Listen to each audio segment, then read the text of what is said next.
Shalom jemaat yang dikasihi Tuhan. Hari ini kita memasuki Advent yang kedua. Mari kita mempersiapkan hati kita untuk mendengarkan kebenaran firman Tuhan. Mari kita bersama-sama berdoa. Tuhan, kami bersyukur buat hari ini. Kembali kami boleh merenungkan kebenaran firman Tuhan. Kiranya Tuhan boleh berbicara kepada setiap kami, sehingga di dalam masa-masa Advent ini, kami bisa mengerti, kami bisa dikuatkan, diteguhkan. Iman kami ditumbuhkan untuk memahami kelahiran Kristus, makna kelahiran Kristus bagi setiap pribadi kami. Terutama ketika kami menjalani hidup kami sebagai orang percaya.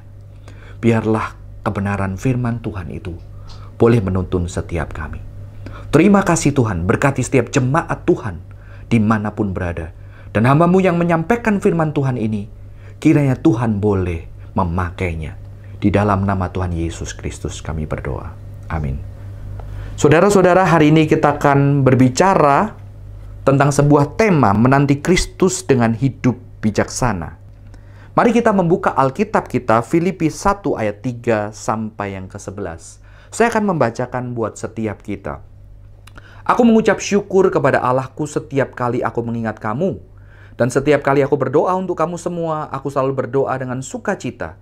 Aku mengucap syukur kepada Allahku karena persekutuanmu dalam berita Injil, mulai dari hari pertama sampai sekarang.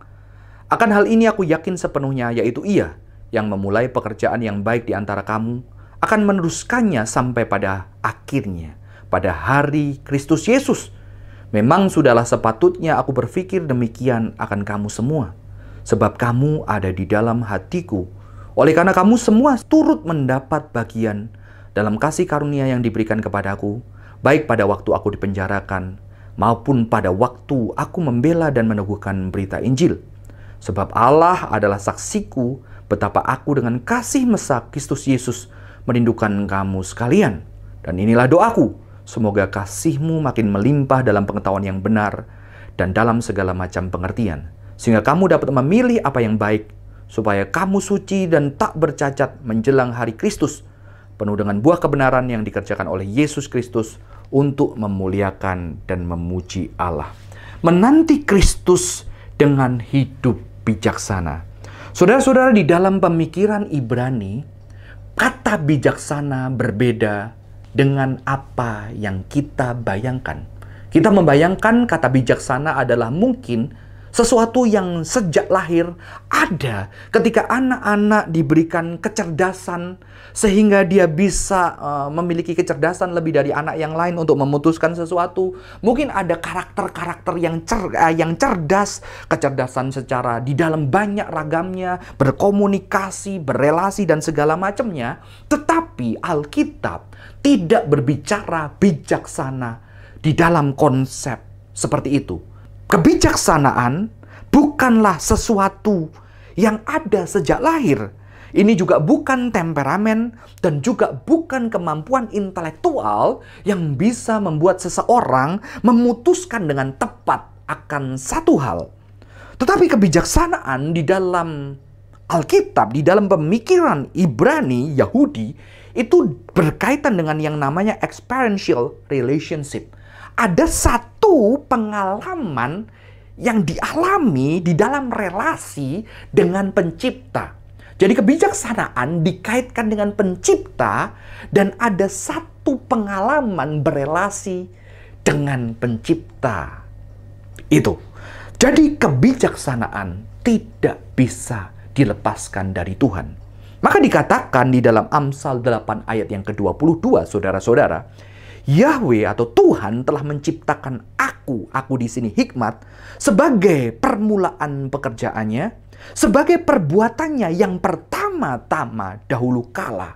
Jadi di dalam kitab Amsal dikatakan hikmat itu perbuatan Allah yang pertama-tama sejak awal, ya, di permulaan pekerjaan Allah. Maka itu hikmat dikaitkan dengan Allah sendiri.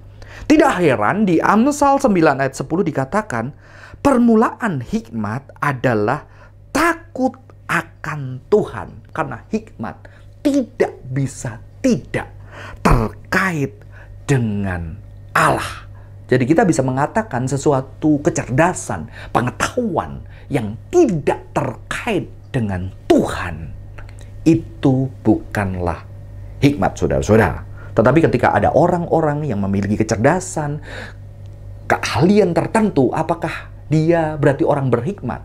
Saudara-saudara, kita tahu segala kecerdasan manusia, otak manusia, alam ini yang diciptakan sehingga ketika orang belajar melihat alam itu, sejatinya semua terkait dengan Tuhan. Jadi ketika ada orang-orang yang punya kecerdasan karena memelihara alam, itu pun sejatinya tidak bisa terlepas dari Tuhan.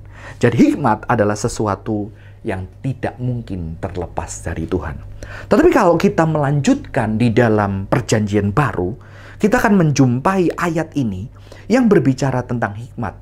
Paulus menyatakan di dalam 1 Korintus 2 ayat 8, saya akan membacakan buat setiap kita. Tetapi yang kami beritakan ialah hikmat Allah yang tersembunyi dan rahasia yang sebelum dunia dijadikan telah disediakan Allah bagi kemuliaan kita. Tidak ada dari penguasa dunia ini yang mengenalnya. Sebab kalau sekiranya mereka mengenalnya, mereka tidak menyalibkan Tuhan yang mulia. Sangat unik penulis Perjanjian Baru Paulus mengaitkan hikmat ini. Hikmat Allah itu di dalam pemberitaan akan Kristus Yesus. Jadi hikmat yang rahasia, yang tersembunyi, bahkan dikatakan di sini dikaitkan sebelum dunia dijadikan, telah disediakan Allah bagi orang-orang percaya. Jadi penulis Perjanjian Baru mengaitkan hikmat dengan Kristus, dengan pemberitaan akan Kristus itu sendiri. Di sini kita melihat keterkaitan bahwa hikmat tidak bisa dilepaskan dari Allah. Dan ketika kita sebagai orang yang percaya Yesus, hikmat itu tidak bisa dilepaskan dari Kristus, pemberitaan akan Kristus. Bahkan kalau saya boleh mengatakan, Kristus itu adalah hikmat Allah itu sendiri, ya. Jadi beberapa teolog di dalam Perjanjian Baru melihat bahwa Kristus adalah hikmat itu sendiri. Maka ketika kita melihat ini semua, saudara-saudara, orang-orang yang percaya kepada Kristus, orang-orang yang hidup di dalam Kristus, dan orang-orang yang menantikan Kristus, inilah yang sebetulnya orang-orang yang mengenal hikmat ini. Orang-orang yang hidup bijaksana. Jadi, hidup bijaksana, kalau judul kita tadi adalah menanti Kristus dengan hidup bijaksana, saya mau menyatakan di sini bahwa ketika kita percaya, ketika kita mengikut Kristus, dan ketika mengikut Kristus pasti kita menantikan Kristus, menantikan Yesus, kita adalah orang-orang yang hidup bijaksana, ya.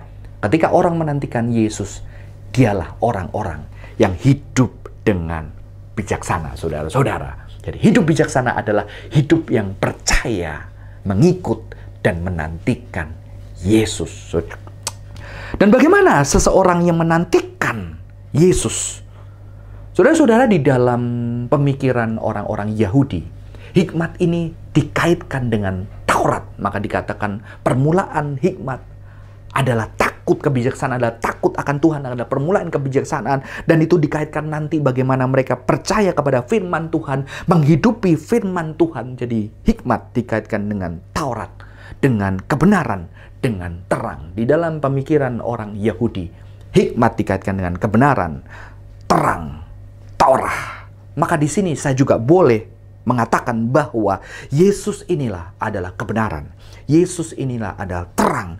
Yesus ini adalah Taurat, the living Taurat, Taurat yang hidup. Dan Yesus ini adalah hikmat Allah itu sendiri, saudara-saudara. Dan bukan berarti dia ciptaan, karena orang percaya Yesus itu adalah firman Allah, Tuhan sendiri. Ya, dia adalah Tuhan dan juru selamat. Yang menjadi masalah di sini adalah bagaimana orang-orang Yahudi yang begitu mempercayai firman, hidupnya diatur oleh kebenaran firman Tuhan. Akhirnya ketika Yesus datang pertama kali, justru mereka menolak. Dan di sini kita melihat, kalau kita melihat sejarah, saudara-saudara, para pemimpin Yahudi di Yerusalem terutama ya. Mengapa? Karena Yerusalem adalah pusat peribadatan dan di situ ada banyak pemimpin-pemimpin yang hebat yang menghidupi Taurat sejak kecil, sejak muda, yang berjuang mempertahankannya. Tapi akhirnya mereka tidak bisa mengenal Mesias yang diberitakan oleh Taurat. Mengapa demikian, saudara-saudara? Semoga dari kisah ini juga kita bisa belajar. Ketika kita hidup menantikan Kristus, ketika kita hidup bijaksana, harus berhati-hati. Mengapa? Karena ketika orang-orang Yahudi itu hidup sesuai dengan Torah, ternyata mereka bisa menolak, bahkan menyalibkan dan membunuh Mesias yang mereka nantikan itu. Dan kiranya dari kisah para pemimpin Yahudi ini, kita bisa belajar supaya ketika kita menantikan Yesus, kita bisa menantikan dan tidak sampai menolak dan mendukakan hati Kristus, saudara-saudara. Saudara-saudara, saya melihat orang-orang pemimpin Yahudi ini adalah orang-orang yang berkuasa pada masa itu. Karena di dalam sejarah dinyatakan Romawi bekerja sama dengan para pemimpin Yahudi. Dan mereka diberikan tugas untuk membuat Yerusalem, membuat Israel itu menjadi tenang dan aman. Maka mereka melihat Yesus menjadi sebuah ancaman secara politik karena Yesus banyak diikuti pengikut-pengikut dan mulai popularitas kekuasaan mereka terganggu dengan kehadiran Yesus yang berhasil menarik banyak sekali orang untuk mengikut dia, mendengarkan ajarannya. Mereka mulai terancam dengan Kristus, saudara-saudara. Mereka mulai terancam dengan Mesias yang justru mereka menantikan. Di sini saya melihat the dangers of power. Jadi bahaya sebuah kekuasaan. Ketika kita berkuasa, ketika kita lebih daripada orang lain, ketika kita merasa hebat, ketika kita merasa aman, ketika kita merasa tenang di dalam pandemi ini, ketika kita merasa untung, puji Tuhan, haleluya, yang lain bisnis yang rugi, saya sekarang lagi baik, puji Tuhan. Mungkin kita bisa pakai bahasa rohani, mungkin kita bisa tetap melayani, mungkin kita bisa di gereja, tetapi sejatinya saudara-saudara, ketika kita merasa nyaman dan aman dan tenang dengan keadaan kita, apakah kita sebetulnya masih menantikan Kristus, menantikan juru selamat yang menjanjikan bahwa dunia ini suatu hari harus dipulihkan karena ada tetap kejahatan, ketidakadilan, tangisan, banyaknya air mata. Di situ saudara-saudara, ketika kita merasa tenang, aman, nyaman lebih dari yang lain, disitulah kita sedang tersesat dan kita sedang tidak hidup menantikan Tuhan. Mengapa? Karena kenyamanan, keamanan, ketenangan itu menjadi satu hal yang justru kita tidak menantikan Tuhan. Di sini bukan berarti Tuhan anti kenyamanan, kemamanan, atau ketenangan. Tuhan menjanjikan berkat-Nya. Tuhan menjanjikan satu ketenangan yang kekal. Tetapi saudara-saudara, kita boleh menikmati ketenangan dan kenyamanan. Tetapi ketika itu membuat kita tidak merindukan lagi akan satu dunia. Suatu hari ketika ada dunia yang baru, ketika Yesus datang kedua kali, setiap air mata akan dihapuskan, keadilan akan ditegakkan, kebenaran akan memenuhi bumi ini. Ketika kenyamanan itu tidak membuat kita merindukan kedatangan Tuhan yang kedua kali, maka saudara-saudara, kita sudah tidak hidup menantikan Kristus karena kita menikmati dunia ini dengan sesuatu yang luar biasa. Bagaimana kita bisa hidup bijaksana, saudara-saudara? Dan kalau kita melihat di dalam Alkitab, justru orang-orang yang lemah dan tidak berkuasa yang bisa menyongsong kelahiran Kristus. Mengapa? Karena anugerah Kristus nyata di dalam kelemahan manusia. Justru saudara-saudara, Maria dan Yusuf yang sangat sederhana, yang tidak punya kuasa keagamaan, yang di dalam keterbatasannya masih sangat muda Maria pada masa itu, dan dia akhirnya boleh mendapatkan dan menerima berita setelah kelahiran Kristus, bahkan menyediakan rahimnya untuk Kristus sendiri, rahimnya wanita muda yang penuh dengan kelemahan ini, yang akhirnya Kristus hadir. Ada Simeon, ada Hana, orang yang tidak nyaman, yang terus di dalam masa itu, saudara-saudara, orang Yahudi juga mengalami kemakmuran. Kalau kita melihat pemimpin-pemimpin Yahudi, mereka diberikan bait suci yang megah, dibangunkan bait suci yang megah. Mereka bisa berpakaian dan berjubah bagus. Tetapi ada Simeon dan Hana yang ternyata mereka tidak terlibas, tidak tertipu oleh kekayaan dan kenyamanan. Mereka menantikan datangnya Mesias yang secara sempurna akan memulihkan dunia ini. Dan mereka bisa menyaksikan ini. Kita juga melihat gembala-gembala yang lemah, yang miskin, saudara-saudara, yang akhirnya di dalam keterbatasannya, dengan jubahnya yang tidak mewah, tidak bagus, tapi dia bisa datang dan menyembah kepada Yesus, saudara-saudara. Kita juga melihat orang Majus. Mungkin kita berkata orang Majus itu kaya, mereka sukses, bisa memberikan persembahan. Tetapi kita melihat dia mungkin kaya, tapi ketika dia kaya, dia penuh dengan semuanya, dia melihat ada sesuatu yang kurang situ, sehingga dia rela meninggalkan bisnisnya, meninggalkan tempatnya untuk berjalan menyangsong bintang itu. Di situ kita melihat dia juga tidak puas. Dia ada kelemahan di dalam dirinya, saudara-saudara, yang membuat dia mau terbuka untuk anugerah Tuhan yang dinyatakan dan menyongsong kelahiran Kristus yang pertama. Jadi apa yang kita bisa pelajari? Hati-hati dengan kekuasaan, dan kita harus embracing powerlessness. Jadi kita harus mengembrace, memeluk ketidakberdayaan kita. Ya, maka ketika berita kelahiran Kristus sampai kepada orang-orang ini, mereka bisa bersukacita, tapi mereka juga penuh dengan kelemahan dan ketidakberdayaan. Saudara-saudara, ketika saya melayani anak-anak muda yang di dalam relasi long distance, kadang-kadang ketika belum long distance mereka mengatakan, oh aku pasti bisa setia, aku pasti bisa kuat. Ternyata saudara-saudara, tidak banyak orang-orang yang bisa bertahan di dalam relasi jarak jauh. Ketika menantikan itu tidak mudah. Walaupun mungkin saudara-saudara sudah ada Zoom, sudah ada internet, ya, ada WhatsApp, bisa video call, ternyata banyak orang gagal di dalam long distance relationship. Mengapa? Karena di sini saya melihat banyak mereka merasa ketika awalnya jalanin, mereka merasa dirinya kuat, mereka merasa dirinya bisa, mereka merasa oh pasti beres, pasti bisa, aku orang yang setia, aku orang yang hebat, aku orang yang benar-benar memuja kesetiaan, gitu saudara-saudara. Tetapi banyak relasi itu kandas. Kenapa? Justru banyak ketika mereka memulainya, mereka tidak sadar bahwa itu bukan sesuatu yang mudah. Bukan sesuatu yang mudah. Justru ketika seseorang sadar, kayaknya aku tidak mudah. Kayaknya tidak mudah. Aku bisa segampang sekali gagal. Aku bisa hancur relasinya karena itu tidak mudah. Maka aku perlu sekali, sungguh-sungguh, aku perlu sekali anugerah. Aku perlu sekali pertolongan. Aku perlu sekali berjuang dengan kekuatanku.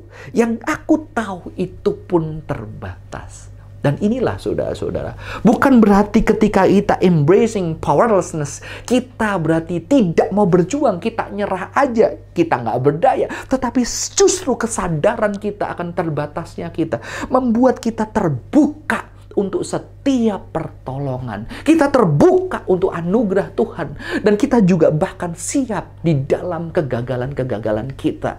Maka itu saya amin sekali dengan perkataan Alkitab. Tuhan dekat dengan orang-orang yang punya hati hancur. Orang-orang yang hancur. Orang-orang yang vulnerable. Orang-orang yang lemah. Karena orang-orang yang lemah, saudara-saudara, dia lebih mudah untuk bisa menerima, menghargai anugerah dan pertolongan Tuhan. Dan inilah yang sebetulnya sebagai sebuah kunci. Hati-hati dengan kekuasaan. Dan juga kita mulai belajar memeluk keterbatasan kita, ya. Saudara-saudara, dosa yang terbesar yang dihidupi oleh orang Yahudi adalah ketika dia merasa dirinya lebih baik dari orang lain. Ketika dia merasa dirinya lebih layak daripada orang lain. Tetapi Yesus justru datang kepada orang-orang yang sakit, yang merasa tidak layak, yang merasa tidak bisa, bahkan tidak berani menghadap Yesus. Disitulah Yesus juga datang menjumpai orang-orang yang lemah, orang-orang yang sakit. Karena orang-orang yang sakit tahu dia butuh disembuhkan, dia butuh pertolongan. Tetapi orang-orang yang kuat justru dia kadang-kadang tidak merasa dirinya butuh Tuhan, karena dia sudah mampu, dia sudah bisa semuanya, saudara-saudara. Ya. Dan yang terakhir, saudara-saudara, adalah ketika kita belajar dari ayat yang kita baca tadi, Filipi, ya. Ayat tadi berbicara tentang surat Paulus kepada satu jemaat yang di dalam kesulitan. Karena mereka percaya Yesus, mereka tinggal di satu kota yang sangat megah, yang sangat maju. Kita bisa melihat puing-puing kota itu sampai hari ini begitu megah, begitu maju, begitu besar, saudara-saudara. Dan kota itu berisi adalah pensiunan tentara-tentara Romawi yang sangat setia, yang sangat patriotik terhadap negara mereka. Tetapi mereka adalah jemaat-jemaat yang dianiaya karena kepercayaan mereka. Mereka mengalami kesulitan, mereka powerless, mereka tidak berdaya, mereka tidak mengalami kesulitan dan penganiayaan yang begitu dahsyat, saudara-saudara. Tetapi yang luar biasa, surat Filipi ini diberikan kepada Paulus, terutama di pasal 1 yang kita baca itu, adalah surat Paulus menyatakan bahwa dia bersyukur sekali dan dia sangat merasakan cinta dari jemaat Filipi ini. Karena apa? Karena ketika Paulus mengalami kesulitan di penjara, jemaat Filipi juga mengalami kesulitan. Tapi di dalam kesulitan mereka, mereka tetap memperhatikan dan mereka tetap mengasihi, mereka tetap gelisah dan mereka khawatir dan mereka memperdulikan, membantu, memberikan pertolongan kepada Paulus yang sama-sama menderita. Bagaimana kita bisa menantikan Kristus yang adalah hidup bijaksana itu, ya? Ternyata saudara-saudara, ketika di dalam penderitaan itu tidak membuat orang-orang percaya hanya memikirkan dirinya sendiri. Tetapi kita bisa belajar dari jemaat Filipi ini. Di dalam penderitaannya dia memperhatikan saudara-saudara seimannya. Di dalam kesulitan, apa yang membuat orang Kristen berbeda, saudara-saudara? Apa yang membuat kita berbeda? Semua orang dilanda COVID, dilanda pandemi. Semua orang mengalami kesulitan. Ada yang bisnisnya hancur, relasi hancur. Banyak orang mengalami kesulitan, saudara-saudara. Tapi apa yang membuat beda? Yang membuat beda harusnya adalah seperti yang dihidupi oleh jemaat Filipi ini. Mengapa? Mereka faithful to love. Jadi justru di dalam penderitaan, kasih mereka begitu besar. Karena harusnya mereka bisa berkata, aku juga susah sama kayak kamu, buat aku memperhatikan diri saya saja tidak cukup. Tetapi mereka di dalam kesulitan, mereka tetap berpikir bagaimana mengasihi saudara-saudara yang kesulitan. Di dalam pandemi ini, yang membuat orang Kristen beda bukanlah, oh puji Tuhan, yang lain bisnisnya hancur, aku akhirnya bisa lancar. Yang lain bangkrut, aku bisa hidup. Yang lain relasi gagal, aku bisa relasi keluargaku semakin baik ketika pandemi. No! Yang membuat berbeda adalah ketika aku pun di dalam kesulitan, ataupun ketika aku tidak sulit di dalam pandemi ini, justru ketika aku diberkati, bagaimana aku bisa menjadi berkat buat sesamaku, saudara-saudaraku yang sedang kesulitan. Kalaupun aku sulit, ternyata luar biasanya di pandemi ini adalah ketika aku di dalam kesulitan, aku tetap bisa mengasihi. Bahkan aku lebih mengasihi daripada orang lain, saudara-saudara. Inilah sesuatu yang penting. A faithful to love. Dan faithful to love ini dinyatakan di dalam community. Community of love. Dan itulah gereja. Jadi satu kesadaran juga, ternyata orang yang menantikan, dia tidak bisa sendirian. Dia butuh teman, dia butuh sesama, dia butuh komunitas yang akhirnya bisa ada bersama-sama dengan dia menantikan Yesus. saudara-saudara. Maka Paulus berdoa seperti ini. Semoga kasihmu makin bertambah dan berlimpah dalam pengetahuan dan discernment. Di sini kata asli discernment itu bisa membedakan, ya. Sehingga kamu dapat memilih apa yang terbaik supaya kamu suci dan tak bercacat menjelang hari Tuhan.